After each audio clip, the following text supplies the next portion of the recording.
থানায় ঢুকে পুলিশ সদস্যদের বেধড়ক পেটানো হয়েছে। রাত 9:30টার দিকে কিছু সেনা থানায় ঢুকে পুলিশ সদস্যকে মারধর করেন। এতে করে থানার হাউস অফিসার সহ 5 সদস্য আহত হয়েছেন। ব্যবসায়ীকে অপহরণের পর 17 লাখ টাকা মুক্তিপণ নেওয়ার অভিযোগে গোয়েন্দা পুলিশের 6 সদস্যকে আটক করেছে সেনাবাহিনী। এখানে 17 লক্ষ টাকা আছে না? জি। আচ্ছা ঠিক আছে। কাকে দিয়েছিল চেহারাটা আবার দেখো দেখি। এরা 3 জন নিয়েছে এবং তাদের ক্ষেত্রে ডিসিপ্লিনারি অ্যাকশন নেওয়া হবে। একদম উচিত সিদ্ধান্ত হয়েছে। সম্মানিত ভিউয়ার্স, আসসালামু আলাইকুম ওয়া রাহমাতুল্লাহি ওয়া বারাকাতুহু। দর্শক মণ্ডলী, আপনাদের দেখাতে চলেছে খুবই গুরুত্বপূর্ণ ভিডিও। দর্শক, আপনারা ভালোভাবে জানেন যে সেনাবাহিনীকে ম্যাজিস্ট্রেট পাওয়ার দেওয়া হয়েছে। ইতিমধ্যে কিন্তু সেনাবাহিনীর অ্যাকশন শুরু হয়ে গেছে। সেনাবাহিনী যেখানে অন্যায় দেখছেন সেখানে কিন্তু তারা রুখে দাঁড়াচ্ছেন এবং তারা কিন্তু তাদেরকে ধরে শাস্তি দিচ্ছেন। ইতিমধ্যে জানা গিয়েছে যে একটি থানার ভিতরে ঢুকে গিয়ে পুলিশদের বেধড়ক পেটালেন আপনার সেনাবাহিনীরা। আসলে কি কারণে, কি জন্য তাদের থানায় ঢুকে এমন একটি কাজ তারা করলেন? নিশ্চয়ই এর ভিতরে কোনো কারণ আছে। আপনারা সম্পূর্ণ ভিডিওটুকু দেখলে অবশ্যই বুঝতে পারবেন। দর্শক মণ্ডলী, বেশি কথা বলবো না, মূল ভিডিও চলে যাবো। তার আগে আপনাদের অনুরোধ করতে চাই, আপনারা যারা এখনো পর্যন্ত আমাদের চ্যানেলটি সাবস্ক্রাইব করেন তারা অবশ্যই চ্যানেলটি সাবস্ক্রাইব করবেন, পাশে থাকা বেল আইকনটি অন করে দিবেন, ভিডিওটি বেশি বেশি শেয়ার করবেন। যারা ফেসবুক পেজ থেকে দেখছেন পেজটি অবশ্যই ফলো করে দিবেন।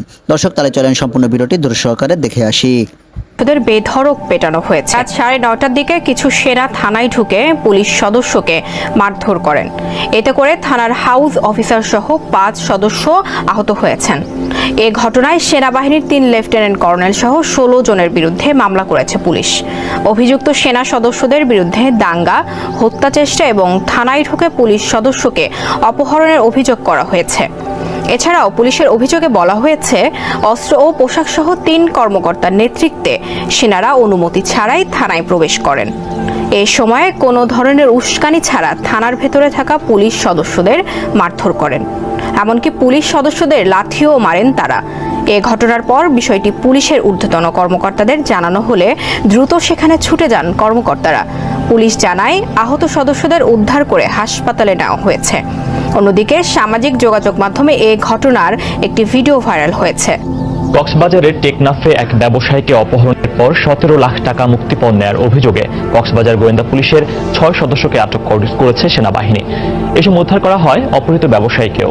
টেকনাফ সাবরাং সেনা ক্যাম্পের ইনচার্জ মেজর নাজিম জানান, গতকাল সন্ধ্যায় টেকনাফ পৌরসভার 8 নম্বর ওয়ার্ড কাউন্সিলর মনিরুজ্জামানের ছোট ভাই গফুর আলমকে কক্সবাজার থেকে অপহরণ করে গোয়েন্দা পুলিশের সদস্যরা।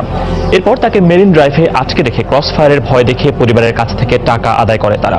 ভোরে মেরিন ড্রাইভ থেকে তাদের আটকের পর আইনগত ব্যবস্থা নেওয়ার জন্য পুলিশের কাছে হস্তান্তর করা হয়েছে।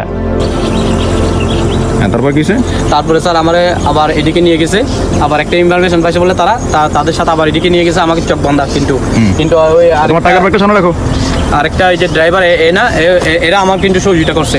মানে এরা আরেকটা ছেলে আছে, এরা সহযোগিতা করতেছে যে দেখেন ছেলেটা খুব অমায়িক, মানে এদেরকে মানে কিছু নিলে নিয়ে সারিয়ে দিতে পারেন কিনা দেখেন। এদেরকে আরো গালাগালি করছে এরা।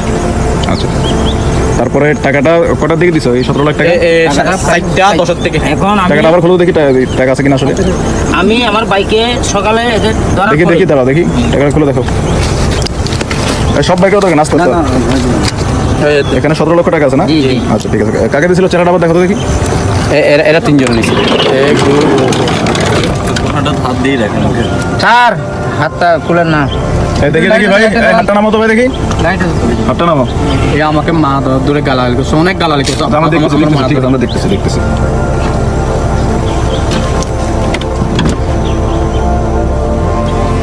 এটা কে মাঝখানে শুয়ে আছে? কে দেখি। লাইট আছে তো? লাইট লাগবে না, আপনি চেহারা ক্লিয়ার আসতেছে। ঠিক আছে। আমাকে ছাড়ছে 5:60টার দিকে। 7:10 টাকা দিলাম, 7:30টার দিকে আমাকে ছেড়ে দিল। 17 লাখ টাকা নেওয়ার পরে? জি।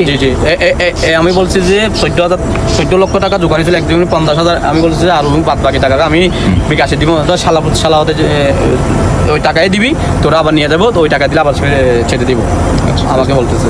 বুঝতে পারছি, ঠিক আছে, ওকে। তুমি তখন ছাড়া পাইছো নাকি? জি মাত্র পাইলাম আর কি। আচ্ছা, তোমরা কি এখন এই ব্যাপারে কোনো অভিযোগ মামলা কিছু করতে চাও? হামলা করতে চাও? আচ্ছা ঠিক আছে। আমি একজন ব্যবসায়িক, আমি একজন বড়বাজার ব্যবসায়িক। আমাকে নাম পরিচয় বলো তো। আমি টেকনাফ 8 নম্বর ওয়ার্ড কাউন্সিলর মনিরুজ্জামান। আচ্ছা, তোমার পরিচয়? আমি টেকনাফ 8 নম্বর ওয়ার্ডের একজন নাগরিক। আমার নাম মোহাম্মদ গফুর আলম। কি করো তুমি? আমি ব্যবসা করি উপরে বাজার। কিসের ব্যবসা? ইম্পোর্ট করি চাইনার থেকে, মায়ানমার থেকে। কি ইম্পোর্ট করো? কম্বল, বেডশিট, আপনার টাউল, এগুলা। ঠিক আছে, এই নাম্বারটা দেখি। ঠিক আছে, ওকে। কক্সবাজার সকালে গেছিলাম, কালকে সকালে ইনকাম ট্যাক্স আমরা ফাইল করার, ইনকাম ট্যাক্স দেওয়ার জন্য। ওই আমরা ইম্পোর্ট করি চায়নার থেকে আর মায়ানমার থেকে। তো স্যার আমি ইনকাম ট্যাক্সে আমি উকিলের বাসায় ঢুকছি। উকিলের বাসায় ঢোকার পরে আমি বাইর হওয়ার পরে একটা হোটেলে গেছিলাম আলগুনি থেকে। হোটেল থেকে খাওয়ার পরে আমি নিচে আসলাম, দাঁড়ার পরে এরা 6-7 জন লোক গেছে। যার পর ওদের আপনার নাম কি? আমার নাম আব্দুল গফুর। ওদের আপনি এদিকে আসেন। আমাকে এদিকে আসা দেখার পরে নিয়ে গেছে। আমার কোথায় নিয়ে যাচ্ছেন? ওদের আসেন, কোনো অসুবিধা হবে না। আমাকে চোখটা বন্ধ করে দিয়েছে। কোথায় নিয়ে গেছে তা আমি জানি না। যাওয়ার পরে আমাকে বলছে 1 কোটি টাকা দিতে হবে। স্যার আমি এই টাকা পাবো কে বলছে কথাটা? এরা বলছে। গেটটা খোলো, দেখা তো। গেট খোলো। আপনি দেখো কে যাও নি? ওই যে লাস্ট মাথায়। ওই লাস্ট মাথায়। আপনার নাম কি? ফিরোজ। ফিরোজ। র্যাঙ্ক সহ বলেন। এসআই ফিরোজ। এসআই ফিরোজ। আর কে বলছেন? আর বলছে। এই যে আপনার নাম কি? মোস্তফা। এসআই মোস্তফা। আচ্ছা, ঠিক আছে। তারপর স্যার আমাকে বলছে, আমাকে এখানে অনেক নর্ডার করছে, আমাকে হ্যান্ডকাপ লাগাইছে, ফেলে দিছে। হ্যাঁ। তো আমাকে বলছে যে শালাপা তুমি যদি 1 কোটি না তোকে যেতে পারবি না, তোমাকে খরচ পেয়ে দেবো। তো তুমি কি জান চাও না টাকা চাও?